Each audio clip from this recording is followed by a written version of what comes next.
The 8th Judicial District Court CASA program recruits, screens, trains, and supports volunteers to represent the best interests of foster children in Clark County.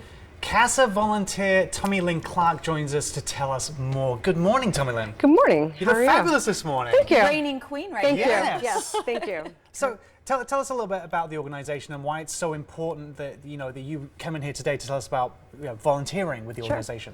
Yeah. So CASA volunteers, we are assigned to the most serious cases of children in care, in Clark County care.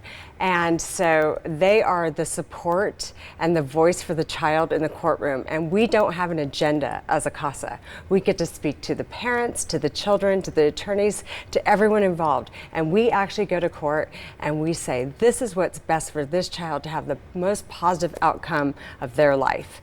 And without that support, a lot of these kids really get left behind. So that's why CASAs are so important. And we can only serve about 1/3 of the kids in foster care right now. And so we need approximately 700 more CASAs to serve all 3,000 kids in Clark County. Wow. And talk to us a little bit about the inspiration and your involvement with the program. Yeah, for sure. So for the first 7 years of my life, I grew up in foster care and I lived in over 16 different homes. And so at night when I would lay down, I'd look up the ceiling and that's how I knew if I was in a safe place. And if it wasn't safe, I stayed awake all night staring at the ceiling, trying to make sure what would happen to me and what was going on with me. And fortunately, I broke those barriers and I defied the odds of what most foster kids actually deal with.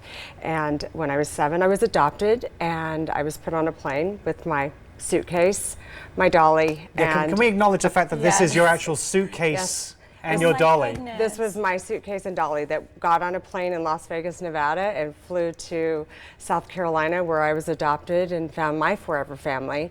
And it was actually my mother's suitcase, who was a foster child in Nevada as well. And I'm even fortunate enough to have a suitcase because most foster children have garbage bags.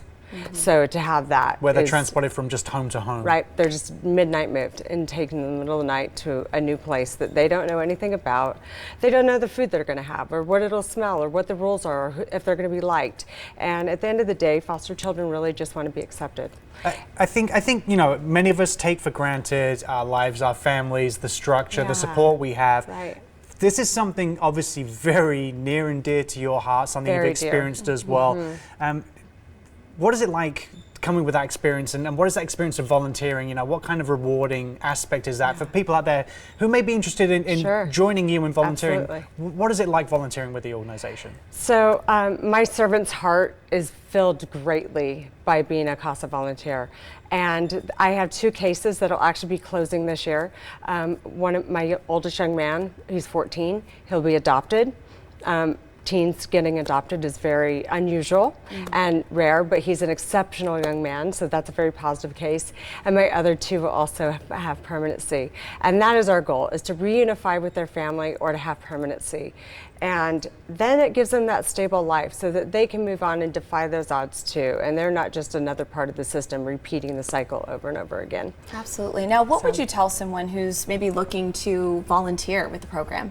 I would say now is the time to do it. Just do it. It takes about 5 hours a month.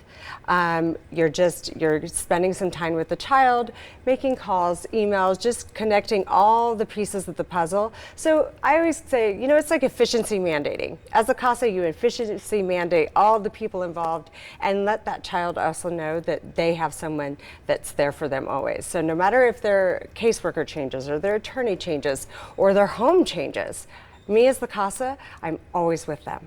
I'm there permanent. What is the impact you see with people volunteering? What impact do volunteers have? I mean, what can people do to make a difference? So volunteers, actually, most children who end up getting a CASA, they're more likely to have better grades in school. They behave better. They're more likely to actually graduate high school. They're also more likely to move on and not repeat the cycle. Absolutely. Well, thank you so much for coming in this morning. Yeah.